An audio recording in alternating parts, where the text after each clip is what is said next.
खामोशी ही बेहतर है। अरे बहू देखो तो जरा, तुम्हारी बहन आई है, इनकी अच्छे से खातिरदारी करो, कोई कमी नहीं रहनी चाहिए। रीता की शादी को 1 साल होने को आया था, लेकिन उसको अभी तक अपने मायके जाने का मौका नहीं मिल पाया था। जब भी वो मायके जाने का प्रोग्राम बनाती, तभी कुछ ना कुछ अड़चन आ जाती थी, जिसकी वजह से वो मायके नहीं जा पाई। आज उसकी दीदी उससे मिलने आ रही थी। माँ की मृत्यु के बाद उन्हीं ने उसको माँ का प्यार दिया था। दीदी रीता को बहुत प्यार करती थी, पर वो अपने ससुराल में खुश रहे इसलिए कभी दखल अंदाजी नहीं की उसने, कभी उसे मिलने भी नहीं गई। रीता के जीजाजी की एक मीटिंग थी, जिसके सिलसिले में उन्हें उस इलाके में 2 से 4 घंटे के लिए जाना था। तो मीता, जो कि रीता की बहन है, उसे सुनकर रहा नहीं गया और वो बोली, मैं भी साथ चलूंगी। मीता आज बहुत खुश थी, आखिर अपनी छोटी बहन से जो मिलने जा रही थी।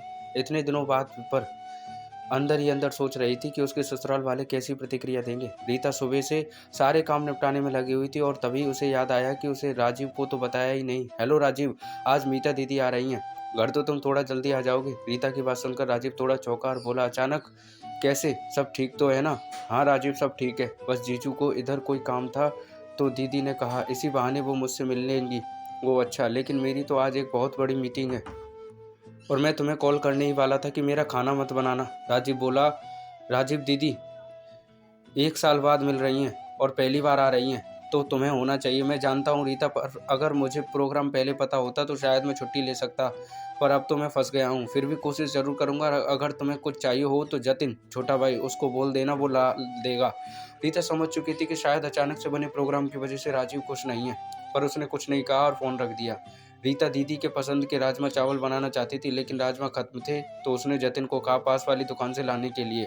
जतिन ने लाकर दे दिए। रीता ने जब राजमा बना दिए तो देखा दही भी खत्म है और बिना रायते के तो राजमा चावल अच्छे नहीं लगेंगे। तो जैसे ही उसने जतिन को आवाज़ लगाई तो पता चला वो अपने दोस्त के घर जा चुका था। रीता को अब अपनी लाचारी पर बहुत अफसोस हुआ, पर दीदी के आने की खुशी ज़्यादा थी, इसलिए उसने जो कुछ सामान था उसी की तैयारी की और पकवान बना लिए।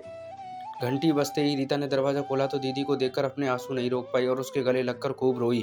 भला कोई मेहमान का ऐसा स्वागत करता है क्या? सास की आवाज़ सुन रीता ने आंसू पोंछे और दीदी को अंदर ले गई। सासू माँ ने सबका हालचाल लिया और अपने कमरे में चली गई सोने के लिए। ससुर जी पहले ही औपचारिकता निभाकर जा चुके थे।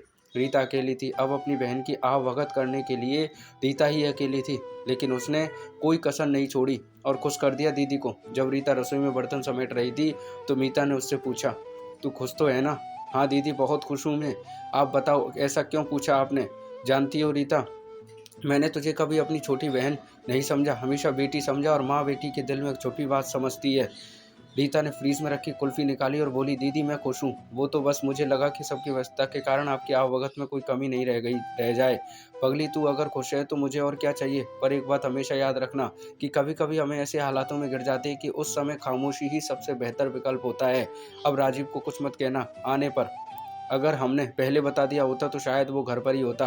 अचानक से विचार बना, इसलिए वो हमें मिल नहीं पाया, पर अगली बार तेरे जीजू को भी साथ लेकर आऊँगी। चल अब कुल्फ़ी खाने दे मुझे, निकलना है, फिर देर हो रही है। कहते हुए मीता ने कुल्फ़ी ख़त्म की और रीता के सास ससुर से अलविदा कहकर वह जाने लगी। रीता को